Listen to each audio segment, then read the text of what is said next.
"Oh, I wasn't expecting you. I had a dead-on-white contest and I say I know, but I had to see you. I only planned to be there for 10 minutes. That's what I told myself when I grabbed the envelope from my mailbox and walked across the quiet suburban street. 10 minutes to hand it back to the neighbor who got it by mistake. And then I'd return to my lonely apartment, heat up leftover pasta, and scroll through my phone until I fell asleep. But that night, nothing went according to plan. My name is Nathan Brooks. I'm 31, recently divorced, and if I'm honest, still figuring out what the next chapter of my life is supposed to look like. The divorce wasn't messy, but it left me with this constant silence in my home that felt heavier than any argument. I moved to this neighborhood only a few months ago, hoping for a fresh start. I didn't expect much, just peace, maybe some routine. What I didn't expect was her. She opened the door before I even knocked twice. Her name was Amelia Hart. She was 45, tall, with light hair that fell carelessly over her shoulders, and a calm presence that didn't quite match the storm I saw in her eyes. She looked surprised to see me holding the envelope, then smiled in a way that felt both polite and tired. "It must have slipped into my box," I said, trying not to sound nervous. She laughed softly, a laugh that carried both warmth and a trace of loneliness. "That happens more often than you think. Do you want to come in for a second?" I should have said no. I had no reason to step inside, but something about her voice, or maybe the way her house glowed with the kind of light my apartment lacked, made me say yes. Inside, it smelled faintly of cinnamon and old books.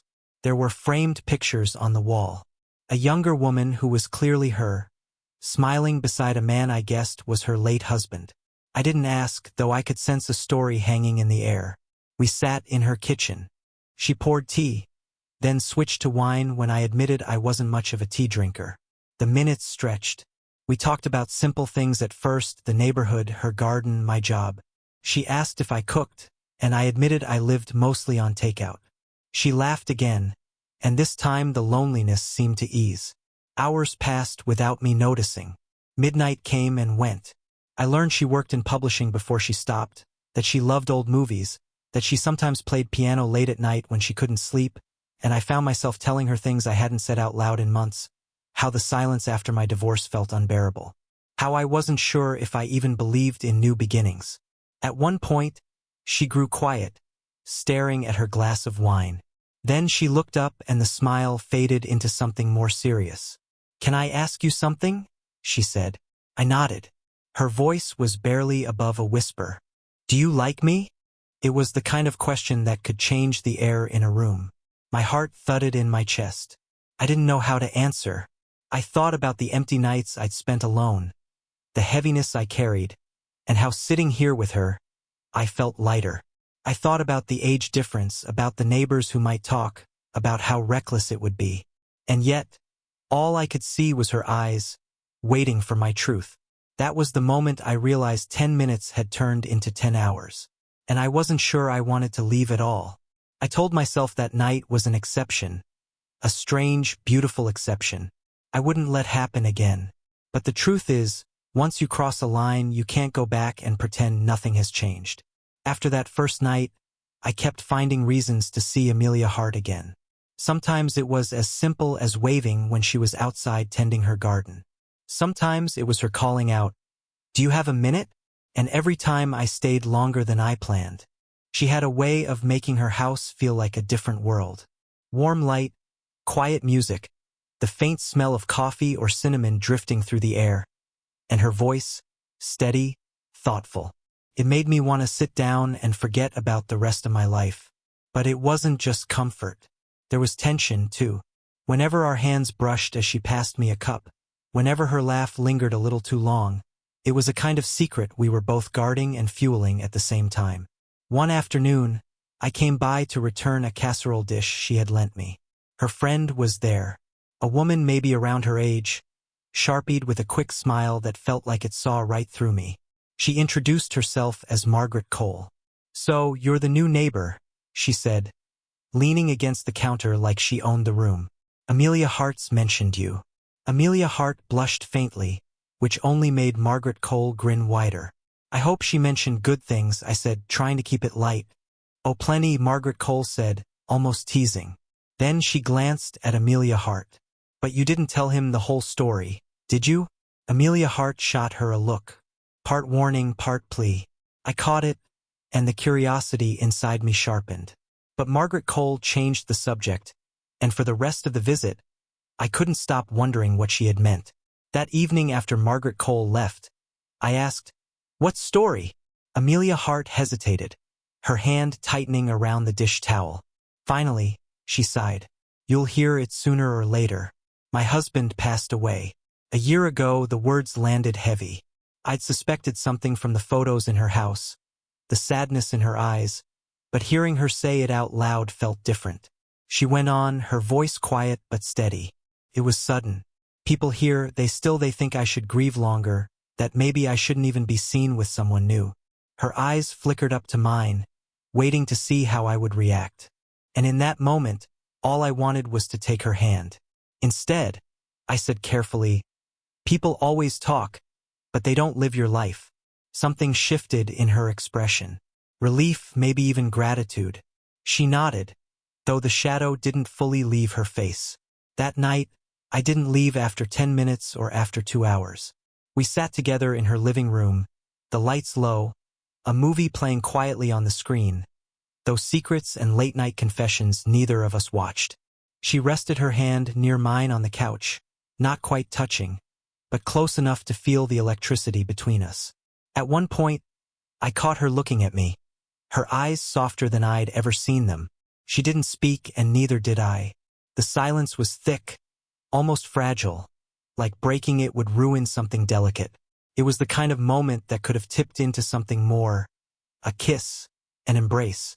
But instead, she simply smiled and leaned back as if reminding herself we were still walking a thin line. When I finally left, the night air felt colder than usual. I walked back to my apartment with her secret heavy in my chest and a question echoing in my mind. Was I just a distraction for her grief, or was I becoming something she actually needed? I didn't know the answer then. All I knew was that the more time I spent with her, the harder it was to imagine going back to my own empty silence. I didn't expect competition. In my mind, what Amelia Hart and I had was fragile, unspoken, something that belonged only to us. But life rarely allows secrets to stay untouched. It happened on a Saturday morning. I was mowing the small patch of grass outside my building when I saw a black sedan pull up in front of Amelia Hart's house. A man stepped out, tall, sharp suit, the kind of presence that made the air shift. He looked older, maybe early 50s, with silver streaks in his hair and the kind of confidence you can't fake. He walked up her steps like he'd been there many times before. I slowed the mower, watching as she opened the door. Her smile was different, polite, guarded. He kissed her hand, and my chest tightened. Later that afternoon, I asked her about him. We were in her kitchen, the light falling across the counter as she poured coffee. She didn't meet my eyes when she answered. "That's Henry Vaughn. He was a close friend of my husband's. He's been around a lot since the accident." The way she said it told me more than the words. He hadn't just been a friend. He was here circling, waiting. The next time I saw him was at the grocery store. I was reaching for a carton of milk when a voice beside me said, "You must be Nathan Brooks." I turned and found Henry Vaughn looking perfectly at ease in his pressed shirt and expensive watch. "I've heard about you," he said, his tone polite but heavy with meaning. "New neighbor, young man. Handy with lawn work." "I see." I managed a tight smile. "That's me." He leaned closer, lowering his voice. "Amelia Hart is special. She deserves someone who understands her history, someone who can actually give her what she needs. Do you understand?" The words stung more than I wanted to admit. I clenched the milk carton so hard I nearly crushed it. But before I could respond, he straightened, smiled like nothing had happened, and walked away. That evening, I told Amelia Hart. Her face tightened. "I didn't ask him to say that," she whispered. "Henry Vaughn thinks he knows what's best for everyone. He's been trying to look after me since my husband died. Sometimes I think he wants to replace him." The thought made my stomach twist. I wanted to say I could protect her from him, but what did I really have? I wasn't wealthy. I wasn't established.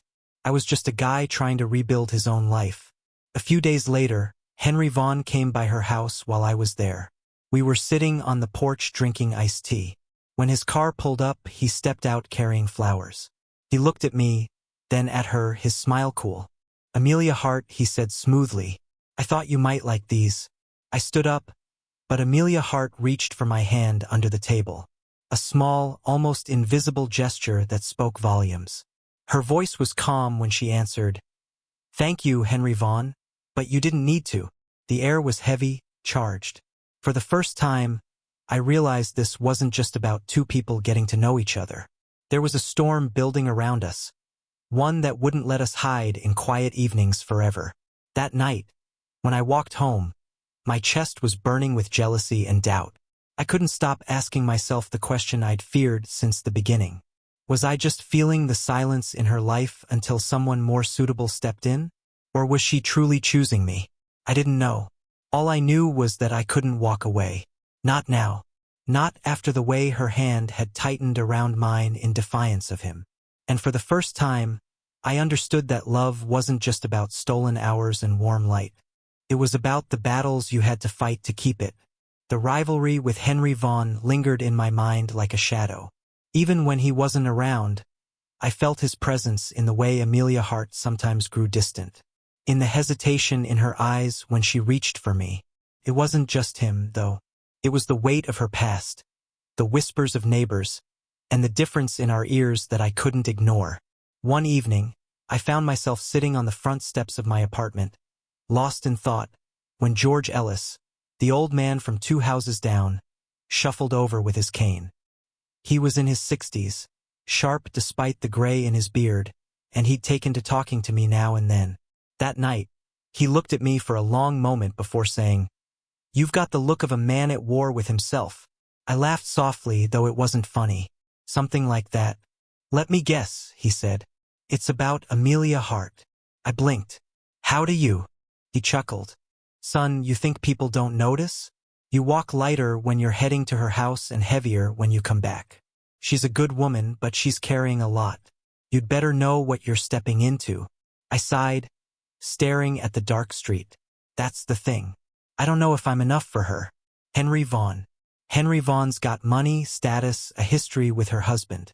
George Ellis interrupted, waving his hand. "But those things don't keep a bed warm at night, and they don't quiet the kind of loneliness she has.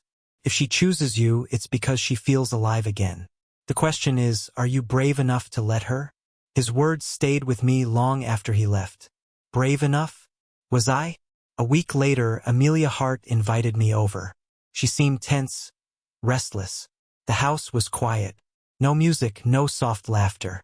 We sat in the living room, and I could see she was carrying something heavy. Finally, she spoke.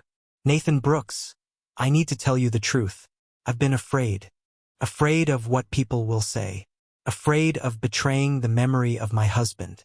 For months after he died, Henry Vaughn was there hovering. Everyone thought I'd eventually choose him. Maybe I even thought I would. It would have been easier." She paused, her eyes glistening. "But then you moved in. And for the first time, I laughed again. I felt like myself. And that terrified me because if I let this happen, it means letting go of the past." Her words hit me deeper than I expected. I wanted to reach for her, but I stayed still, letting her speak. "I don't know what this is between us, Nathan Brooks," she whispered. "But I know it's real, and I know it scares me more than anything else." I finally took her hand, holding it firmly. "Scares me too. But maybe that's how we know it matters." She looked at me, then really looked, and something softened in her eyes. For the first time, she didn't pull away. A few nights later, she invited me to a neighborhood gathering, her first public step with me. I could feel the stares, hear the whispers just beneath polite smiles. But she held my hand in front of everyone, her grip steady, defiant. Henry Vaughn was there, too, watching from across the room. His expression calm, but his eyes sharp. I knew this wasn't the end of it.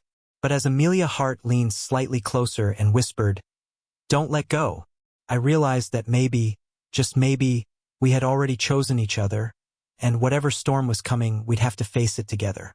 The night of the choice came sooner than I expected. I had just returned from work when I saw Henry Vaughn's car parked in front of Amelia Hart's house.